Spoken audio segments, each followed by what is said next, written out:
Par élan de solidarité, plusieurs initiatives sont nées suite à l'explosion du 4 août 2020. Parmi elles, Nation Station, qui a vu le jour à l'initiative de 5 amis. We came here on the next day after our houses were destroyed, and we gathered in this abandoned gas station at the time. We started distributing and helping the neighborhood with what we can. Slowly, and very organically, spontaneously, we became around 100 people from all around Lebanon, young people helping us with helping others. We help with medical care, with construction, with cleaning out the city, and with, of course, food security. We hire members from the community, and what we do exactly is that we distribute around 300 meals to the vulnerable community, to our neighbors, elderlies, non-elderlies, everyone can come.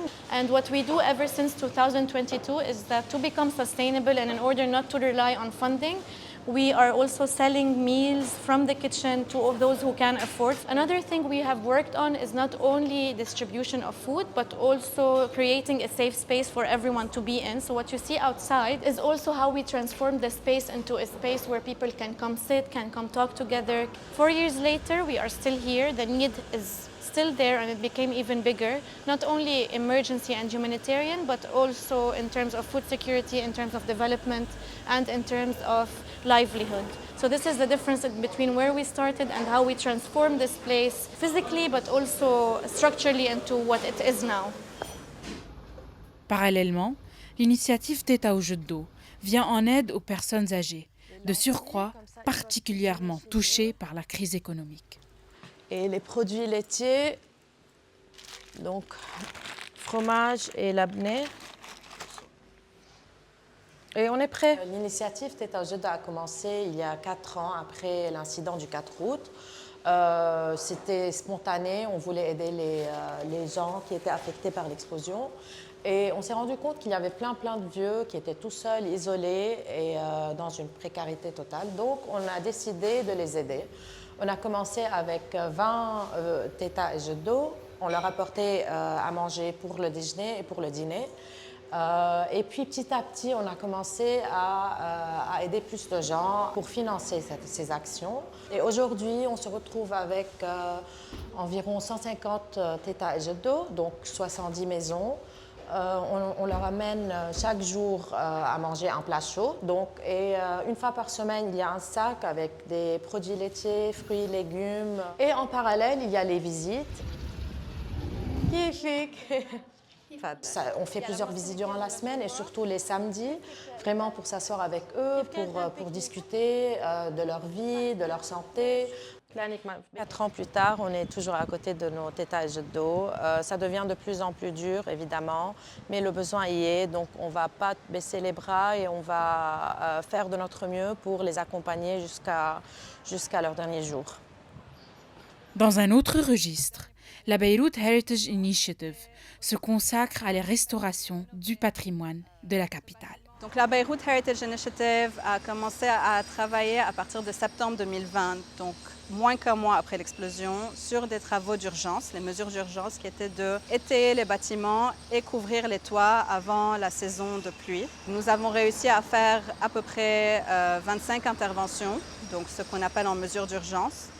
Et puis, à partir de janvier 2021, on a commencé à faire des rénovations partielles et complètes. Donc, ce que nous faisons, on peut le voir dans le bâtiment derrière nous, qui est le dernier bâtiment que nous avons rénové, c'est essayer de reconstruire les arcades, les murs, les toitures, avec les matériaux d'origine et bien sûr les méthodes de construction d'origine. Nous sommes intervenus sur à peu près 40 bâtiments au total, entre les mesures d'urgence, rénovation partielle, rénovation complète et aussi des espaces communs autour de plusieurs bâtiments que nous avons rénovés.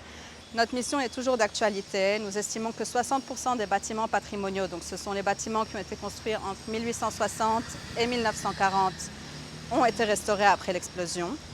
Malheureusement, certains d'entre eux n'ont toujours pas été restaurés et beaucoup d'habitants ne sont toujours pas rentrés chez eux. Donc pour nous, il est important de pouvoir ramener autant d'habitants que possible, ainsi que de préserver le patrimoine autant que possible. De leur côté, après la perte de leur fille Alexandra durant l'explosion, Paul et Tracy Najjar se sont donnés pour but d'égayer des foyers particulièrement touchés par le drame. Et donc on s'est dit que peut-être que si on arrivait à faire une initiative en demandant aux gens de rentrer chez eux à la maison avec des amis, avec de la famille, de rentrer dans leur cuisine pour cuisiner pour d'autres personnes au besoin, ça marcherait. Donc on est rentré pour la première fois pour cette initiative à la maison. On a cuisiné avec nos amis, notre famille et ça a remis, disons, un peu de joie chez nous. C'était un très beau mouvement, c'était beaucoup de gens. On a réussi à cuisiner, à distribuer à peu près 4 000, 5 000 plats la première année. La seconde année, on a refait ça, c'était encore plus grand. On a distribué 8 000 ou 9 000 plats. La troisième année, on a pu distribuer, je pense, 12 000 plats avec 2 500 jouets, 3 000 jouets. Donc on a commencé à agrandir. Et avec le mouvement dont Tracy parlait, ce qui a fait qu'on a pu avoir plus d'aide, plus de soutien. Donc là, on est en mesure en fait, de faire plein de choses qui se déroulent durant l'année. Oui, on essaie de collaborer avec des NGOs qui existent déjà, en qui on a confiance, et on essaie d'aider à travers eux ou avec eux. Ça nous fait tellement plaisir en fait à chaque fois. En fait, c'est honorer la mémoire de notre fille. On veut qu'elle soit quelque part, on lui a promis qu'elle serait le miracle un peu de notre pays. Donc c'est essayer de faire, d'honorer cette promesse, essayer de lui rendre hommage. Ça nous aide à nous personnellement de le faire aussi parce que c'est vrai, on sent que Lexon n'a pas été tué pour rien. Surtout que la justice, on n'est pas en train de la voir.